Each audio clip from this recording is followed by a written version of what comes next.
Sit. Okay. Yep.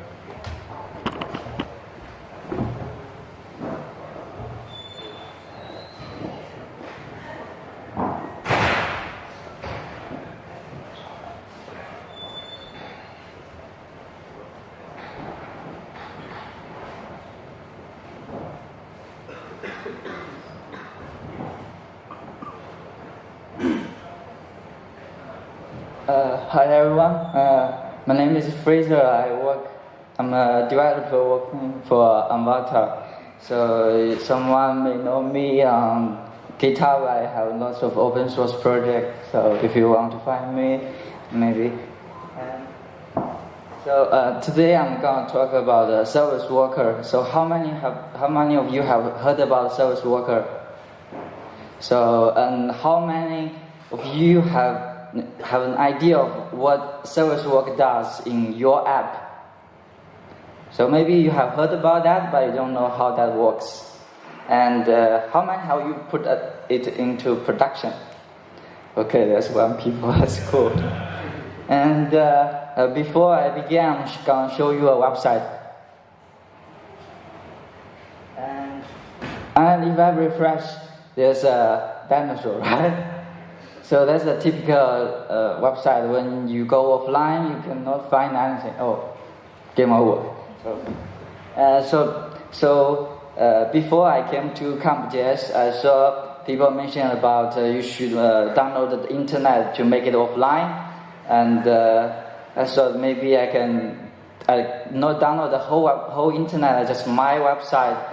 The idea came from Google I/O. They talking a lot about the progressive enhanced web app. So the idea is you use service worker to cache your assets, so your website could work without internet or with poor internet.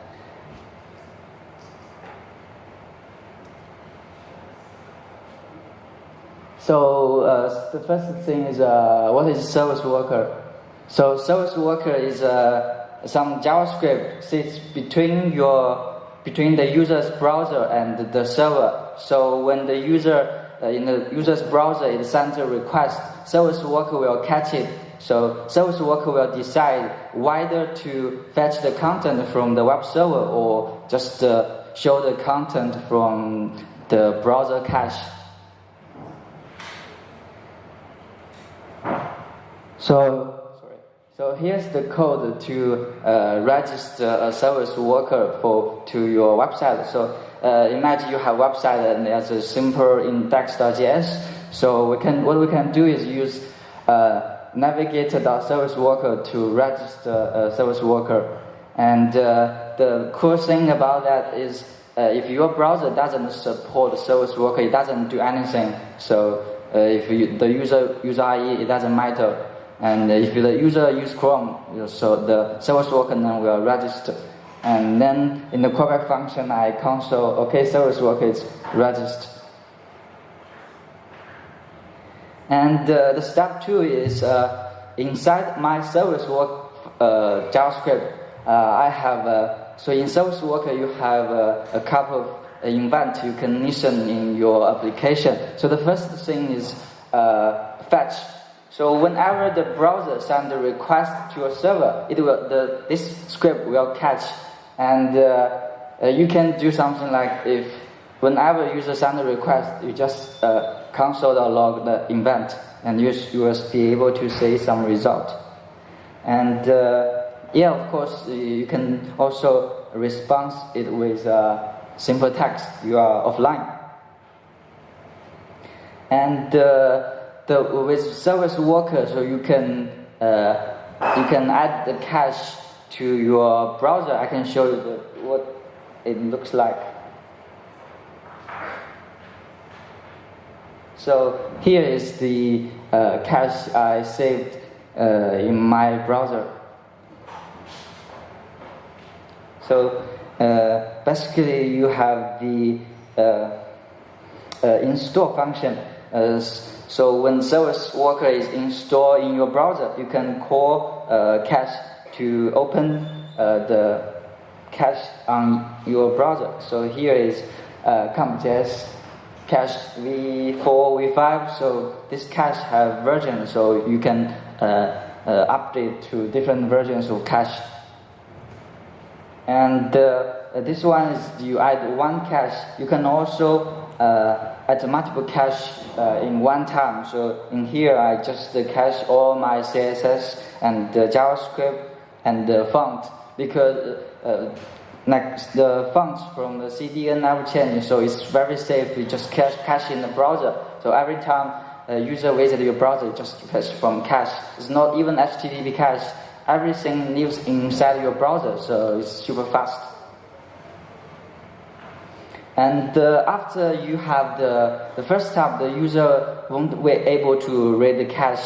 So the second time when user visits the page, it can actually, it will try to match the request URL. If it matches from the cache, then it just returns the response from the browser. Otherwise, if it fails, it's fetched from the server. And there's another hook called active. So once a service work is installed, but it's actually not active, and with this API, you can do like clean your cache. This is very important because when you have different versions of cache, you don't want to save 1, 2, 3, 4 file. You have to have a way to clean it. So here you can read all the caches in your browser cache, and then you use a promise function to check if this is the cache, and if it doesn't, it's not the cache I want, it just will call delimiter, so it only keep one version of your cache in the browser. And the thing very important in Service Worker is you have to hand update. So if you catch something wrong, or if your website just publish some new content, you have to be able to update it.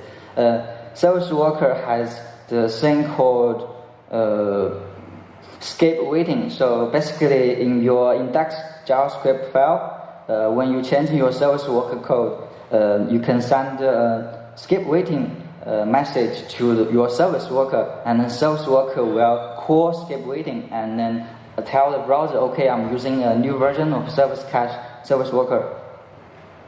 And in your index.js, you tell Service Worker, okay, there's an update font, can I install?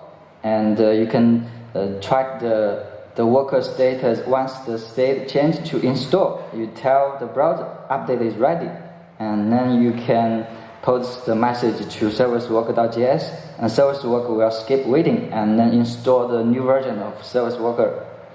And the thing I have a demo with my blog is Jekyll, Jekyll is using the static GitHub pages.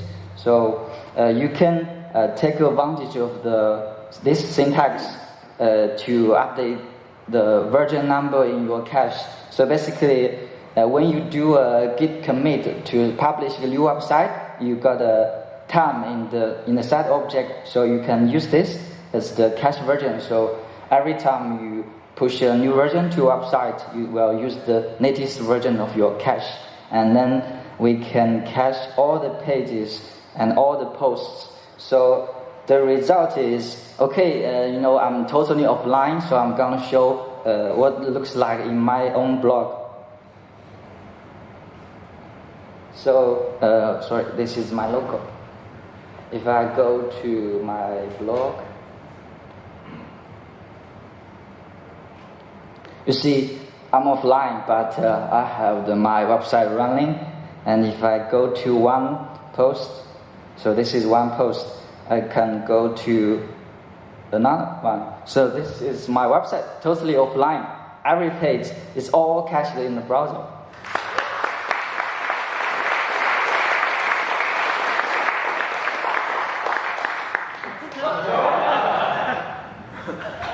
And the last thing I want to mention is don't do it, because as I mentioned, I cached the whole website. But if you are building a website for a user, you don't want to do that, because if the user only wants to read one blog post, instead you download the whole website to their browser, the user won't be happy. And yeah, that's it. So with service worker, it doesn't matter whether the browser supports the service worker. If the browser support, I think if you are building a website, the majority user are using Chrome. So you can use service worker in production today to like maybe 80% of the user you have Chrome, so you can cache the assets, the JavaScript, the CSS. You can imagine how faster your website can be with service worker. That's it. Thanks.